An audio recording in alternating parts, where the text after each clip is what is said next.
want to take your game to the next level, you want to be a world champion, take the fighter training stack. Victor Conte's fighter training stack has brought me to the next level. Everything that I take on a daily basis, the fighter training stack is the best thing out right now. Devin Haney, I'm Snack Strong. Get it now, right now.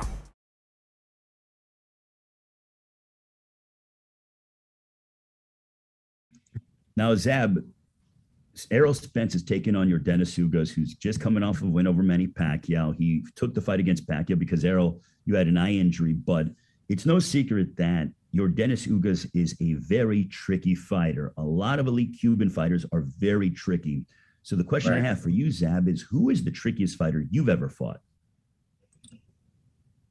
The trickiest fighter I've ever fought, I fought a guy by the Omar Weiss. He was an Argentina fighter. He did a lot of tricky stuff to me. Yeah, he was a different kind of fighter.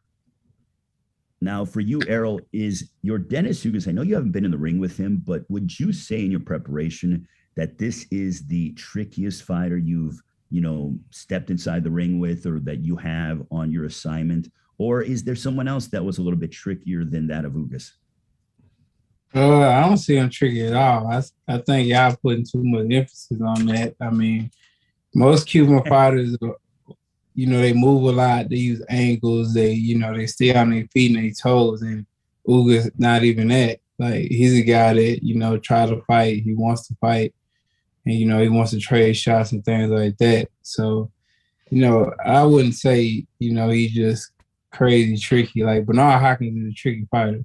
I wouldn't put him up there with Bernard Hopkins, so, I think people just put too much emphasis on being a tricky fighter. I never seen him do anything tricky except his left overhand. That's the only thing he really does. It's not like he dropping his hands, weaving shots and stuff like that. So, I mean, y'all got to tell me what he does that's tricky. I mean, are you asking or do you want to just I'm asking out there? I'm asking you what he does this tricky. Okay, so from my perspective, and I'm not a world champion like you, but from my perspective and watching him, he uses his distance real well. He's constantly moving his feet. He holds his ground. Sometimes he's more of an aggressive fighter compared to your typical average Cuban fighter that sort of waits. Sometimes he initiates, sometimes he sort of waits for you to come to him, and he kind of goes back and forth between the two. That's why with his footwork, I would quantify him as being tricky. So that's my assessment of Yordenis Ugas, which is why I believe he is a tricky fighter. And again, I'm not a world champion like either one of you two, but from an outsider's perspective, sort of giving that analysis. Well, I mean, I boxed Mikey Garcia. I banged with Kell Brook. I banged with Sean Porter.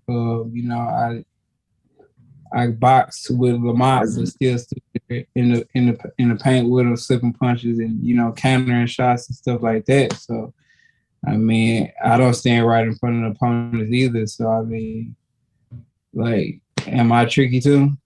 I would absolutely say you're tricky, and the reason why I say 100%. That you're tricky is because, and Zab, you can shed light on this, because the fact that I feel, Errol, there are times in a fight where you like to beat someone at their own game, just to be able to say that you were superior than them.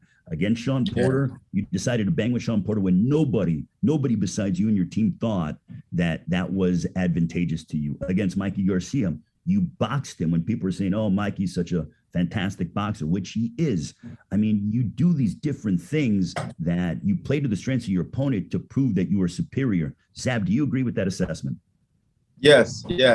I agree with that. I think when Earl wants to take over a fight, he knows how to take over a fight. I watch him, year after year, what I'm saying, when fight getting a little bit tough and he may get a little bit hurt, I see him step it up. He step it up from corner advice and he makes it happen.